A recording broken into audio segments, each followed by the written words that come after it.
Bonjour à tous, c'est Loser Killer qui vous parle pour une nouvelle live construction, aujourd'hui consacrée à un ensemble de jeux Lego Legends of Shima, sorti en 2014. Il s'agira de la référence 110 143 Sir Fangar's Sabertooth Walker, donc, qui ressemble à ceci. Ça coûte 39,99 si je ne dis pas de bêtises, et donc on va voir un peu ce qu'il contient et comment on construit le véhicule quand même de Sir Fangar, son véhicule à lui, hein, son tigre à dents de sabre mécanisé, personnalisé, bref, tout comme il faut. Donc, hop là, je remonte juste un tout petit peu comme ceci. Voilà, et c'est parti. Donc, hop, comme ceci, on ouvre et on a visiblement un, 2, 3 et 4 sachets, ainsi que deux modes d'emploi, donc un petit et un peu plus grand, et enfin une planchette de stickers. Et je vous le rappelle, bien évidemment, on n'aura pas vraiment le temps de les poser dans la vidéo, donc je vous les montre juste comme ceci à titre d'exemple, mais pour les voir posés sur le modèle final, il faudra attendre la review. Donc voilà, parce qu'effectivement, je les pose hors caméra ou hors vidéo si vous préférez. Donc comme ceci, d'ailleurs, vous pouvez voir quand même, pas une tonne, mais quand même, il y a des bons petits stickers, il y en a au moins une dizaine, quoi. Donc maintenant, vous êtes prévenus.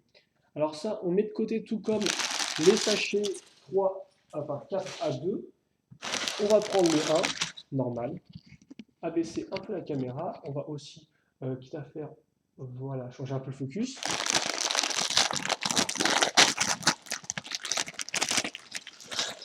C'est visiblement un sachet numéro 1 qui contiendra au final pas beaucoup de choses, hein, comme c'est le voir. Il y a les figurines et visiblement, il y aura un peu que les figurines ainsi qu'une petite structure qui, je pense savoir ce que c'est, mais j'en dis pas plus pour ceux qui ne seraient pas vraiment au courant de ces petites choses qu'on a dans Shima 2014 vague 2. Alors, et donc on va commencer par le personnage qui a son nom dans le titre du set, dans l'énoncé du set, Sir Fangar, le grand chef des Tigres à dents de sabre, et par extension aussi le grand chef au final des trois tribus des trois non, ouais, les trois tribus de glace réunifiées, entre guillemets, les mammouths, les vautours et les tigres à dents de sabre. Donc, allez, c'est parti. Alors déjà, tête plus corps plus pied plus tout ce que tu veux, donc je vais y arriver.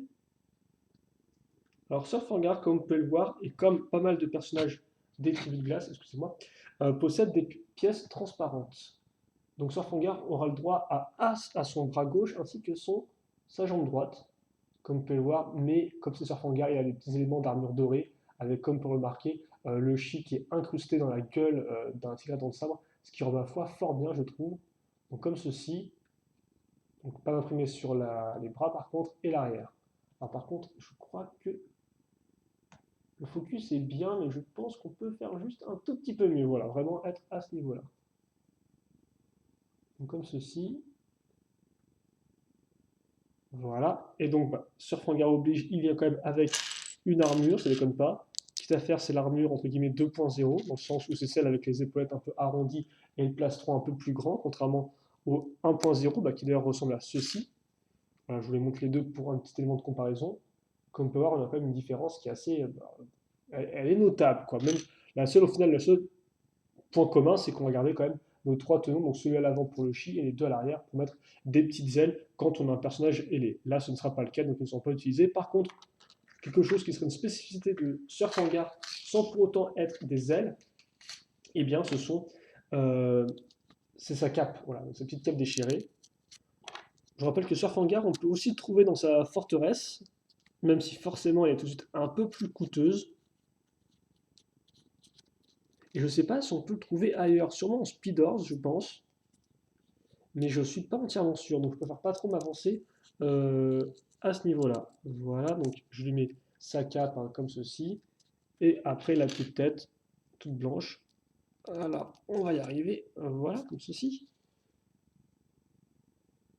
Et d'ailleurs très blanche en fait même, hein. Ça brûle un peu la lumière là. Et donc comme on peut voir, là encore beaucoup de détails dorés pour Surfangar, comme ceci. Voilà. Surfangar qui est vraiment méchant, sympathique je trouve, enfin sympathique dans le sens où il est bien écrit dans la série quoi. Après, en soi, ses motivations sont pas vraiment très très sympathiques.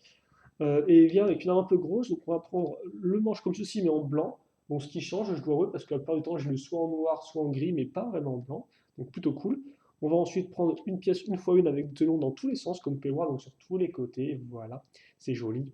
Puis une petite pointe entre guillemets de chi, des petites dents sur les côtés, donc qui vont aller vers le haut, comme ceci, ainsi qu'une dent beaucoup plus grande, cette fois-ci blanche, hein, donc qui est apparue avec Shiba 2013, et qui ressemble à ça. Et donc au final, on a une arme quand même qui est plutôt sympathique, donc forcément avec la grande canine qui est un peu grande, hein, comme vous pouvez le voir et tout, mais ce ne sera pas la première fois dans Shima, et c'est pas non plus la plus grande, hein. Et ça, je pense qu'on le reverra quand on abordera les mammouths. Donc pas dans cette vidéo-là, mais enfin, par contre, ce serait bien si je pouvais juste voilà, changer un tout petit peu le focus. Donc voilà pour la première figurine. Je vais quand même un peu me dépêcher pour les deux autres restantes, parce que c'est vrai que là j'ai quand même mis un peu de temps sur ce hangar, mais il est important, donc on va dire que ça justifie le fait que j'y mette un peu de trop de temps. Alors ça par contre, mode d'emploi, hop là, je vais le mettre ailleurs, et je vais aussi faire la poussière avec cette affaire. Voilà. Alors ensuite on va commencer, ah oui c'est étrange, on va commencer par l'arme, et après on fera la figurine. C'est assez particulier, donc écoutez, on va continuer avec nos petites pièces, hein. On est bien parti, donc autant ne pas s'arrêter en si bon chemin. Alors par contre, ah ok, donc c'est une pièce argentée, donc une faune argentée. Dessus, on va retrouver notre pièce multitenon.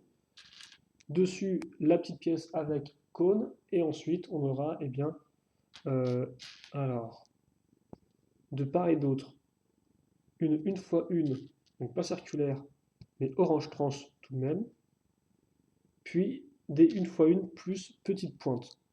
Donc souvent pour représenter des dents, hein. Voilà, comme ceci.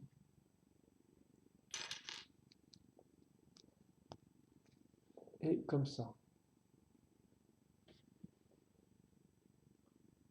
Voilà. Euh, Ça se met comme ceci. Et maintenant, on va couvrir les parties transparentes orange avec à nouveau des une fois une circulaires. Et dessus, on va recaser des pièces transparentes. Cette fois-ci, ce seront des petites pièces pentues, comme vous pouvez le voir. Donc comme ça. Et en fait, ça, ce n'est pas vraiment le dessus de la pièce, parce que maintenant, on inverse comme ceci. Et ensuite, on se sert donc de cette nouvelle pièce qui est donc une espèce de bâton un peu de feu qu'on peut d'ailleurs mettre dans des épées, donc dans les fameuses lames qu'on a vues dès Shima 2013 avec une. Mais là, comme peut voir, ce ne sera pas le cas parce qu'on la mettra dans le cône et vers le bas dans l'espèce de manche, donc comme ceci. Et donc on a une sorte de marteau de feu qui est un peu spécial forcément avec l'espèce de pièce de barre de feu là avec les petites flammes sur les côtés. Ça rend un peu, c'est un peu particulier quoi, je dois avouer. Il faut aimer. Voilà, comme ceci. Attendez, peut-être que j'ai, voilà, là, juste un peu plus de lumière, comme ça. Et donc ensuite, eh bien, qui c'est qui aura cette arme? Voilà, arme de feu, donc forcément un des personnages de feu. Et bien ce sera Gorzan. Donc Gorzan qui vient avec cette unité de feu, je vous rappelle que tous les personnages, entre guillemets toute l'équipe de feu, donc tout ce qui est Eris, Scoris, Krager, etc., etc., ces personnages que vous connaissez déjà mais qui sont maintenant impliqués dans la tribu de feu, ils ont tous la même tenue, donc là les mêmes imprimés, aussi bien au niveau du torse que des jambes, que de l'arrière, hein, avec les petites ailettes comme vous pouvez voir à ce niveau-là. Comme ceci. Il aura lui aussi droit à une armure entre guillemets 2.0. Par contre, je vous rappelle que niveau point de chi, maintenant il sera orange et surtout avec un joli imprimé de flamme. Donc comme ceci, voilà. Après, pour tout ce qui est tête, donc aussi bien celle-ci voilà, que celle-là, ce sont les pièces qu'on connaissait déjà depuis 2013. Il n'y a aucune différence à ce niveau. Voilà, et donc il a son espèce d'énorme marteau de feu qui c'est vrai, je m'excuse, excusez-moi, qui fait un peu quand même 15 km. Donc je suis pas sûr que c'est la chose la plus facile à manier, mais bon, c'est pas trop grave, hein, Gorzan, c'est toi qui t'en occupe, donc fais-le bien. Voilà. Donc on met ça comme ça. Quitte à faire pas de figurine, avant ça, rapidement, même très rapidement en 3 pièces, on va prendre, donc, comme vous pouvez le voir, une bonne grosse plaque, donc qui fait c'est une 6x6 avec un côté qui est courbé, puis un peu de blanc pour représenter la glace, donc sur l'herbe, hein, rien de très compliqué là-dedans. Je pense que vous suivez tous, voilà, comme ceci. Et enfin, cette fameuse pièce, donc, qui est un nouveau moule pour Shima 2014 vague 2, donc, est en fait la prison de glace, donc avec des accroches en dessous, comme on peut voir, une 2x2, qu'on va devoir mettre comme ceci. Et pour le reste, alors je vais enlever le marteau de Gorzan. Et donc, dans l'idée, là, j'ai l'accroche entre guillemets, enfin plutôt le trou pour laisser passer le cœur de chi, et sur les côtés j'ai des trous pour laisser passer les bras. Donc je mets la figurine comme ceci, et après je l'enfonce comme ça, et voilà. Là, comme on peut voir, elle est coincée en fait dans sa petite prison de glace. Donc forcément, à force de faire comme ça, je peux l'enlever, hein, je peux l'enlever comme ça, mais sur les côtés, elle est bloquée. Et donc voilà pour Gorzan dans sa petite prison de glace. Donc ça c'est fait. Et maintenant, on va passer eh bien, à la troisième figurine, mais avant ça, à nouveau, son arme en priorité. Donc on aura une nouvelle pièce chez Ennemi 14 Vague 2 avec la fameuse petite patounette, hein, donc avec pas mal d'accroches, aussi bien tenon que accroche à barre ici et accroche, bah, là c'est aussi femelle, donc ça c'est le même type d'accroche, enfin c'est le même type de diamètre que les mains de figurine, voilà. Il ne faudra pas non plus trop causer de ça, parce que là je parle, mais au final j'avance assez peu, donc je m'excuse, je vais me bouger. Donc comme on peut avoir une pièce Lego Technique et plusieurs accroches cruciformes, le petit cristal à ce niveau-là à l'arrière. On va encercler entre guillemets le cristal à l'aide de pièces, donc de petites dents pointues comme ceci, et comme ça. Voilà, donc c'est assez sympathique, hein, pourquoi pas. On n'oubliera pas non plus de mettre la pointe de chi ici, et ensuite notre figurine. Alors lui, j'ai plus son petit nom, à Choupi. Et bien Choupi, comment il va s'appeler? Il va s'appeler Stelfort. Voilà, alors je vous le montre bien. Alors lui, comme vous pouvez le voir, il est en dominante bleu foncé et gris foncé, ce qui rend ma foi fort bien. Un bras transparent, et ouais, il rend vraiment bien, hein. Avec les petites ceintures de chi, la petite dent qui pendouille, le petit côté un peu doré comme ça. Là encore, des morceaux un peu déchirés de peau et de fourrure, avec une petite sacoche à l'arrière, comme ceci. Il vient avec une 1.0 niveau armure, le chi. Sa tête, quant à elle, est plutôt traditionnelle, hein, dans un sens, comme vous pouvez le voir. Voilà. Et eh bien, c'est presque tout. Il ne reste plus qu'à mettre sa véritable tête, comme ceci. Voilà.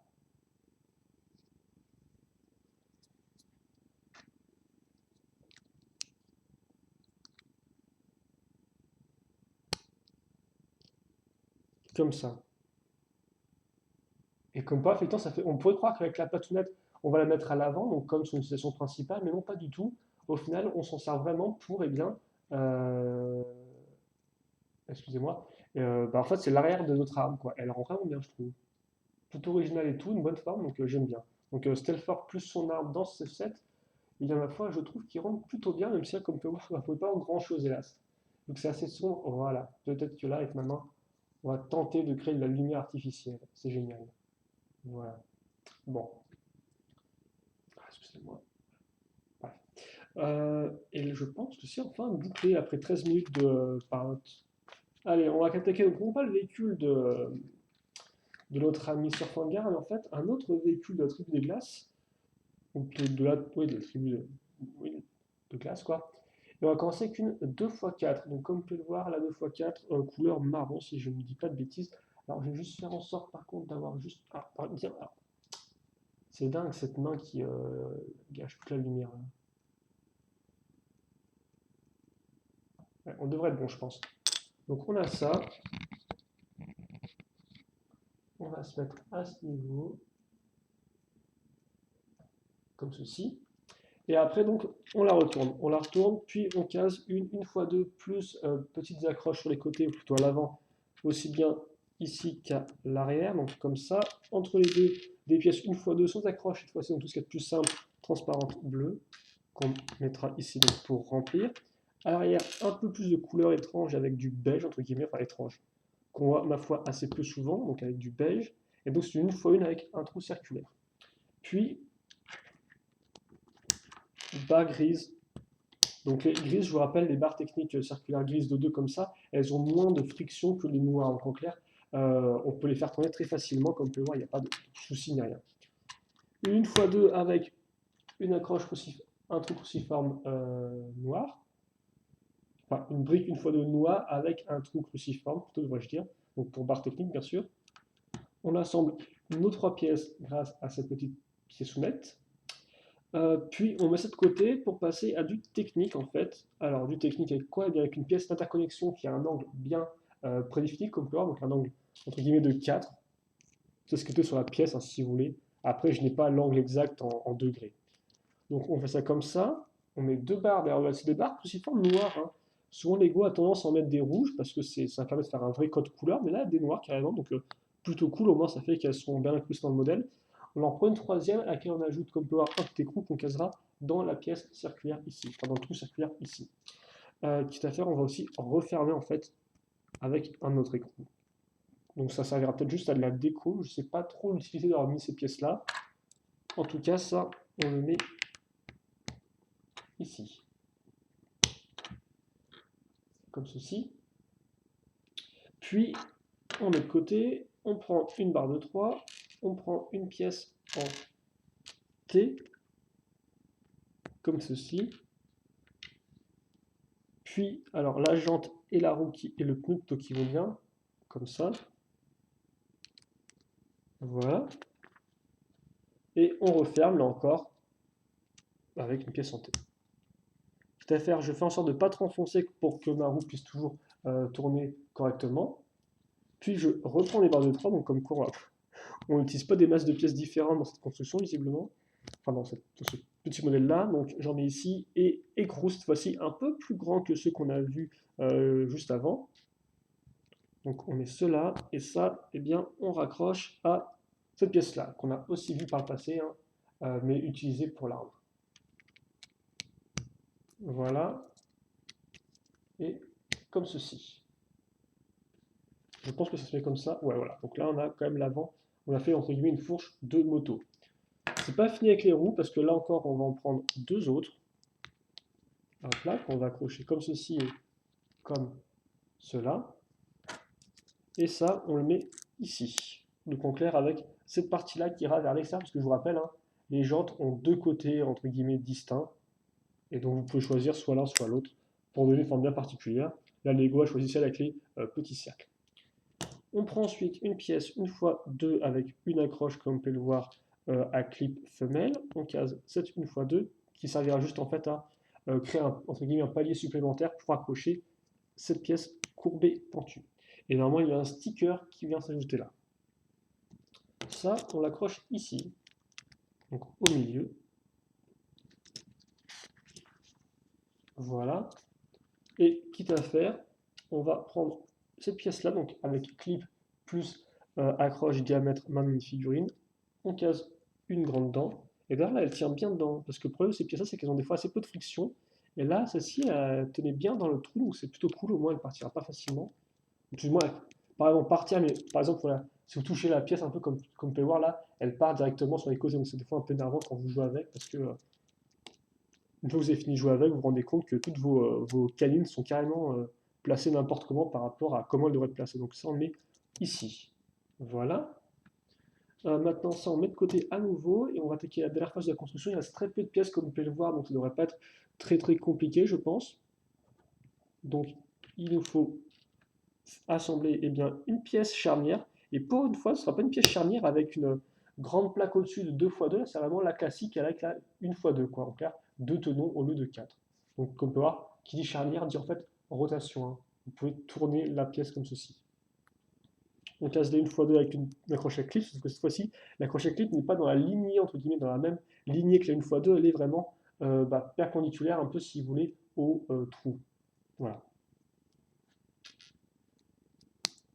Comme ceci. Et comme ça. Ça, c'est fait. On accroche la pièce ici. Donc on met carrément en fait ça à ce niveau-là, comme vous pouvez le voir, et on retourne quand même la poignée. Donc ça fait qu'en fait la poignée est quand même à la hauteur de notre figurine, parce que effectivement, et là c'est quand même plutôt cool je trouve, c'est que bon, on va prendre Steelfort, donc sa petite moto, comme vous pouvez le voir, hein. D'ailleurs, je vais vous la montrer en petit temps à rendre avant qu'on mette la figurine dessus. Donc elle est plutôt cool, je trouve. Ils ont fait un petit chopper, donc un modèle chopper en clair, c'est une espèce de moto un peu comme ça. Enfin, quand tu mets un chopper, c'est pas vraiment inclus en arrière, mais bon, c'est pas très important. En clair, voilà, ils ont fait une espèce de moto et elle rend à la fois plutôt bien, et ce avec assez peu de pièces en soi. Et ça surtout qui est vraiment intéressant, je trouve, c'est qu'avec assez peu de pièces, ils arrivent à donner la forme à la moto, donc grâce aux pièces techniques, grâce à cette pièce-là qui sert pour faire une fourche, et en plus, ils rajoutent deux trois petites pièces pour faire des éléments plus, entre guillemets, décoratifs, comme par exemple eh bien, les dents. Voilà.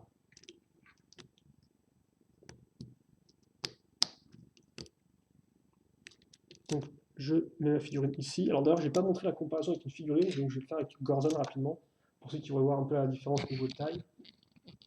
Donc comme part, c'est pas une moto qui est énorme, hein. Enfin, qui est énorme, qui est, je veux dire, qui est très grande, excusez-moi. Petit problème d'utilisation de termes là. Et donc oui, ce qui est intéressant, c'est qu'effectivement, bah, ça, maintenant, on peut prendre la petite barre ici et l'enfoncer eh bien dans le tenon qui, entre guillemets, est troué, comme ça. Voilà. Et donc ça fait que maintenant, eh ben, il a son arme qui est sur sa moto, à l'avant. Alors, il voit pas grand-chose, hein. Quand on regarde de face, on dirait qu'il voit rien du tout, le pauvre Silford, mais si en fait, il arrive à voir, ses yeux sont juste un peu au-dessus du truc, quoi. Voilà. Et donc c'est plutôt une bonne idée. Voilà, donc la moto est faite. Alors, 21 minutes, on va continuer la construction, en fait, vu qu'il y a 4 sachets, possible qu'on en fasse 2 par partie, je pense.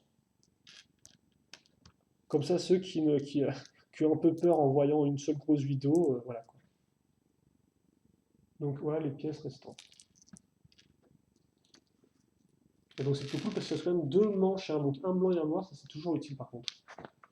Donc maintenant je pense que voilà, avec la partie 2, enfin, avec le sachet numéro 2, on va commencer donc notre gros véhicule, la partie principale.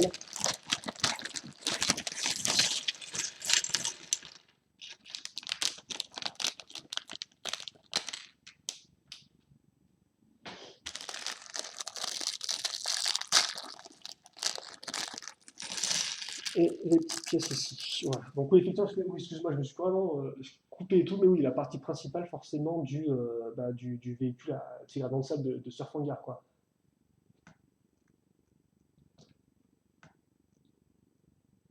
Est-ce que je vais arriver avec mes focus ou est-ce que je continue à faire n'importe quoi pour 20 minutes? Non, là, ça me semble être plutôt bon. Donc, on va commencer ma foi assez simplement et avec des petites pièces, parce qu'on va commencer tout simplement avec cette pièce-là. Enfin, avec une. Enfin, je finis mes phrases correctement. Donc, ouais, cette pièce-là qui est en fait une espèce de pièce d'angle, comme vous pouvez le voir, qui pourrait tenir sur un 2 x 2 tenons. Donc, ça, on la met là, et dessus, on va caser directement. Alors là, ça semble. Alors, ouh, je vois des pièces qui ont l'air, ma foi, fort. Alors, pas spécialement intéressantes, mais qui ont une couleur qui me plaît, tiens.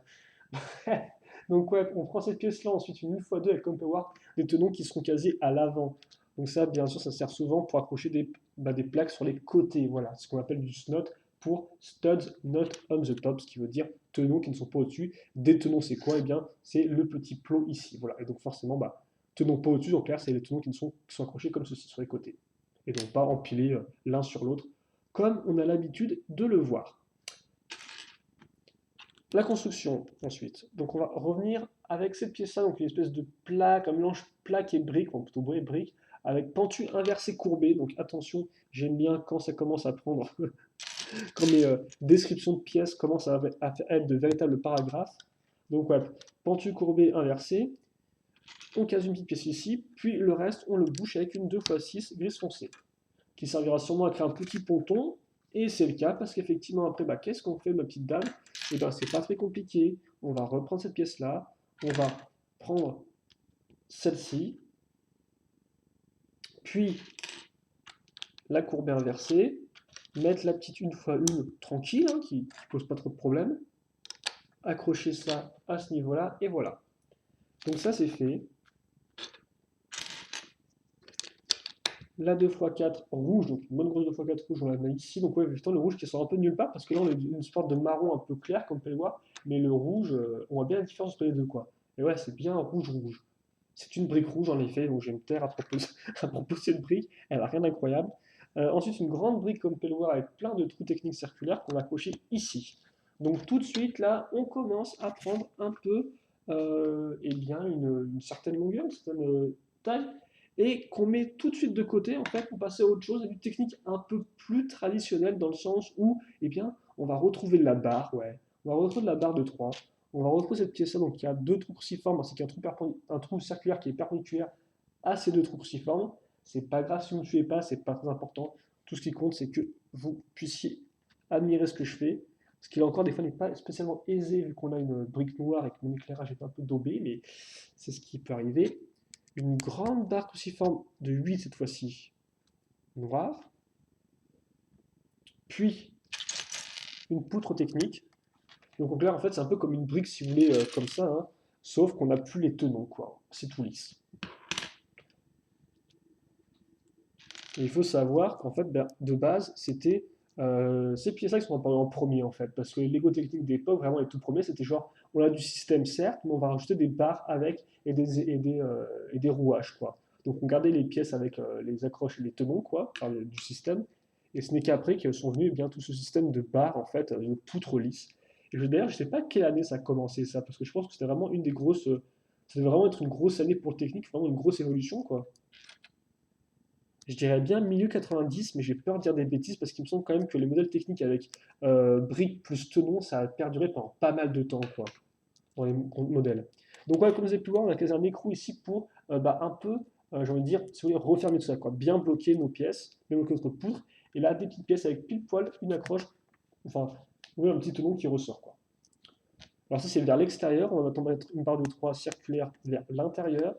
Suis ensuite, c'est rigolo ça tient, une barre de 3 plus une pièce d'interconnexion toute simple, donc il n'y a pas d'angle ni rien, elle est juste toute droite, hop là. Euh, Puis cette pièce-là, donc avec trou cruciforme et trou circulaire, on referme ça entre guillemets avec à nouveau une pièce d'interconnexion qu'on va caser ici. Donc un, barre circulaire, trou circulaire, voilà, c'est pas très compliqué à comprendre.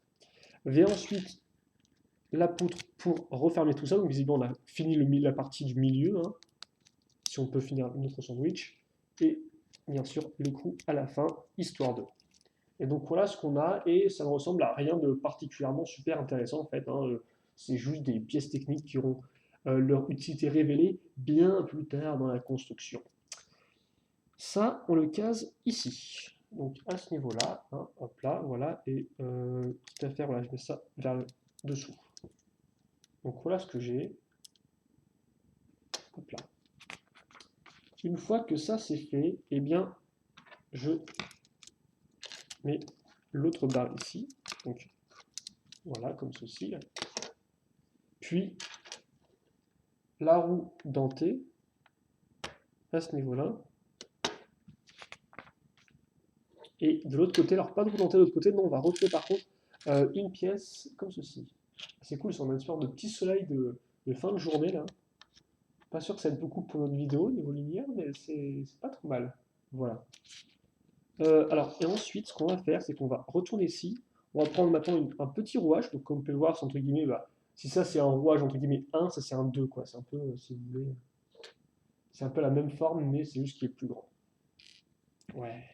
Et là, il y a tous les puristes du technique qui doivent se dire, mais non, ils ne s'appellent pas comme ça les rouages, ils en ont précis.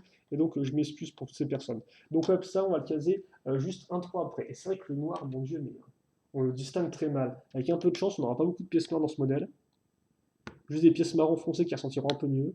Donc voilà, on met ça comme ça. Et donc logiquement, ça fait que maintenant j'ai mes deux roues qui sont comme vous pouvez voir liées l'une à l'autre. Et donc quand je vais tourner ça, voilà, hein, ça fait que l'autre, ah, mon Dieu, l'autre roue tourne aussi. Voilà. Bah, après, je sais pas trop en quel sens ça a marché tout ça, mais c'est pas trop. Bah, ok, visiblement, les roues c'est pas fini. Parce qu'on prend maintenant à nouveau une grande et on la case ici. Alors logiquement, mettre plus de roues, c'est censé ralentir peut-être la rotation, je sais pas trop. Parce que là, forcément, il y aura plus de friction vu qu'on a 3 rouages au lieu de 2. Bref, tant de questions, tant d'interrogations. Donc ça, on le met là. Ok. Ensuite, on va retrouver un peu de la brique quand même, de la brique 1x2, mais comme avec des techniques circulaires. On va caser ces pièces-là ici, et ces pièces-là là. Et on accroche ça ici. Voilà, c'est la fête. Et ensuite, il y a une autre pièce un peu spécialisée, c'est celle-ci. Donc en fait, c'est une pièce avec une articulation à cran à l'intérieur, donc femelle, mais en bleu transparent. Alors en soi, la pièce n'est pas du tout nouvelle, mais le fait de l'avoir en bleu transparent, ça doit être nouveau, hein. Et donc elle est forcément assez magnifique, parce que comme tout le monde le sait, les couleurs transparentes, c'est mon dada, et oui. Voilà. Donc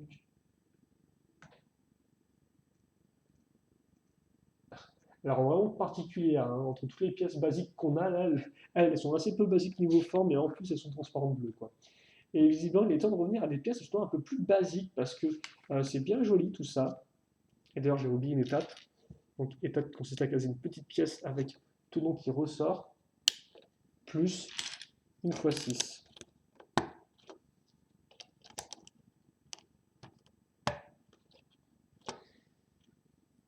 Ensuite, on case des 1x6 à nouveau, mais ceux-ci sont des briques pentues, courbées, puis la 2x6 ici pour mettre à niveau, comme ça. Ensuite, on case ces pièces, en fait, ce sont les mêmes pièces que les grises, sauf que comme vous pouvez le voir là, la pièce 1x2 est à ce niveau-là, et en fait, les tenons qui seront vers l'avant vont, entre guillemets, descendre. Donc, au lieu de monter. Voilà. On va continuer avec du système, parce que ça fait un peu plaisir. Normalement, il y a des autocollants donc ici et là.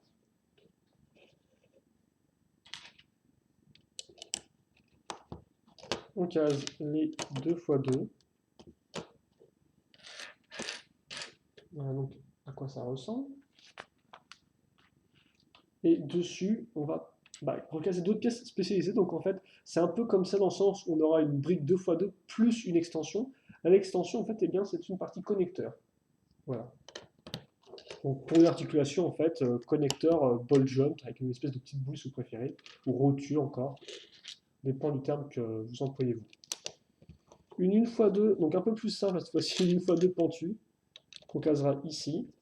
Voilà, donc on a quand même pas mal de couleurs diverses, hein. On passe du marron foncé à un marron un peu plus clair, à une sorte de beige marron. Non, qu'est-ce que je racontais là? Oui, non, marron, beige marron, vert foncé, gris foncé, c'est un peu spécial. Bleu transparent, qui s'invite un peu à la fête. Et aussi qui s'invite à la fête, c'est qui? Eh bien, ce sont à nouveau ces pièces-là qui vont continuer notre mur de tenons qu'on est en train de créer au fur et à mesure. Je sais pas pourquoi j'ai fait un accord là, c'est pas grave. Donc ouais, on a ça. Suivi de pièces 1x6, voilà, comme ceci. Donc voilà, on va enfin compléter notre mur, comme ça. Oh! Et maintenant, on va faire un petit lien, entre guillemets, un petit pont entre ça et cette pièce-là, grâce à, eh bien, celle-ci. Donc une pièce archée comme peut avec en plus une espèce de barre qui ressort d'un côté, et donc qui permet de, voilà, d'accrocher ceci comme ça.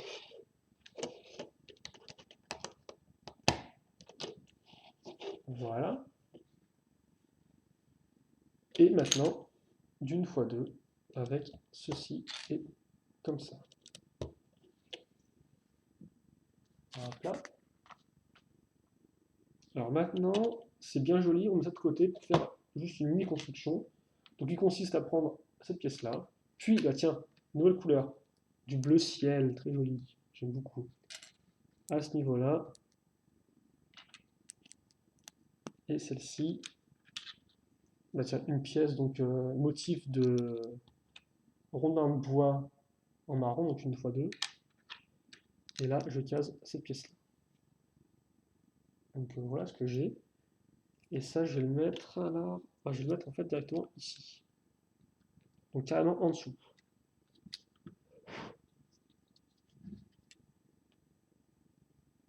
Hop là, voilà. Et quelque chose me dit, j'ai ce léger sentiment que je vais faire ça x2, et effectivement c'est ce qui va se passer, vu que je vais faire la même chose mais de l'autre côté. Donc c'est pas vraiment un x2 dans le sens où l'assemblage est un peu différent quant au niveau du placement des pièces, mais après on est d'accord, hein, ça reste, voilà, c'est la même chose, c'est les mêmes pièces utilisées. Voilà, comme ceci. Donc on a fait ça, étrangement on va le mettre aussi à côté, voilà. Et maintenant j'ai un joli parallélisme et voilà ce que j'ai. J'ai un truc qui ne tient pas debout tout seul, ce qui est plutôt logique. Et je vais faire un petit pont entre ça et ça grâce au tenon qui nous reste là au-dessus. Et un pont, ma foi, c'est simple parce que, bah, devine quoi, on va faire ça en 3 pièces. Donc une fois 4, une fois de plus des petites barres qui ressortent, et une autre une fois 4 comme ceci. Génial.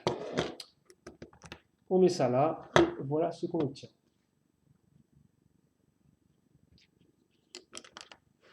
On renforce ensuite le tout, vraiment bien assemblant, en mettant une 2x6. Et quitte à faire, on va commencer un peu à bosser sur les côtés, je suppose. On va continuer les côtés en mettant ces pièces-là.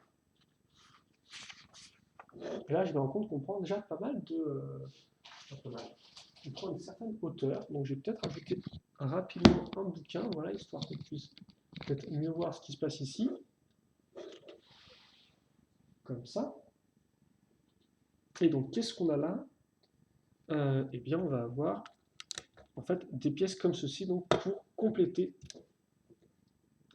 voilà, pour compléter les pièces grises qu'on vient juste d'ajouter. Donc, on va faire ça sur les 4, enfin, ouais, au-dessus des 4 pièces grises qu'on vient de mettre.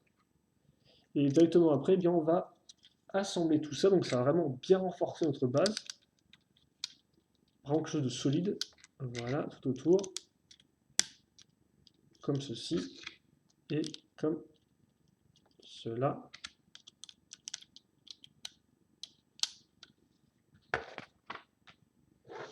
Ensuite, on prend ces pièces-là, c'est des pièces vraiment très spécifiques, hein, avec des parties un peu courbées qui remontent. C'est souvent utile pour faire des voitures.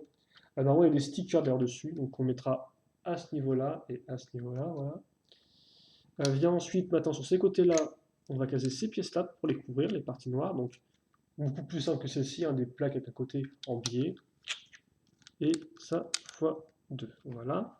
Maintenant, il ne me reste plus que des petites pièces à caser. Et je ne m'étais pas trompé, ce sont des 1x2 transparentes qu'on ajoutera ici et là. Et voilà. Et donc là, j'ai pas vraiment la forme intégrée de ça pour l'instant, mais j'attends de voir un peu comment ça va évoluer. Mais c'est vrai que voilà ce qu'on a pour l'instant. Et comme vous pouvez voir, assez peu de pièces supplémentaires vraiment intéressantes. Hein, vraiment, normalement, les pièces supplémentaires, c'est vraiment les petites pièces qu'on peut perdre facilement. Donc c'est normal qu'on n'ait pas non plus des pièces incroyables. Quoi, hein. Ils ne vont pas vous filer une pièce comme ça en rap, quoi, par exemple. Hein. On est d'accord. Donc, on a ça, 37 minutes. Je pense qu'on va s'arrêter là pour la vidéo. Je vais faire ça en 2 parties, même si honnêtement maintenant, comme j'ai un taux d'upload qui est très rapide, j'ai pas vraiment besoin de faire ça en plusieurs parties. Donc vous n'hésitez pas à me dire ce que vous préférez. Si vous préférez dans ces cas-là on fasse une seule grande vidéo, ou si vous préférez quand même qu'elle soit coupée en plusieurs morceaux. Voilà. Je sais pas trop ce que vous en pensez, mais bon. Donc je vous montre juste voilà, un petit temps à la rendre de notre véhicule. Là, vous pouvez bien voir les écrous parce que vous pouvez peut-être pas trop bien les voir quand je vous ai essayé de les montrer en zoomant là. Voilà, donc pensant pas grand-chose de vraiment super incroyable. Enfin, super incroyable. On a créé une base quoi, avec différents éléments, différentes accroches. On va voir un peu comment tout ça évolue. Et par contre, je rappelle qu'on a quand même un peu bien bossé du côté des figurines parce qu'effectivement, on a assemblé les 3 figurines du set. Donc, Stelfort, Gorzan, donc piégé dans son petit piège de glace fait de 3 pièces distinctes. Son marteau, plutôt rigolo, même si c'est un peu trop grand. Et aussi, quand même, Surfanga, toujours cool à avoir. Le grand chef, vraiment imprimé dans tous les sens. 2 pièces transparentes, 2. Ça déconne pas. Donc voilà. Donc voilà ce qu'on a eu et nous on se donne rendez-vous bien tout de suite pour la seconde partie de la construction. Donc questions, commentaires, allez-y et à toutes.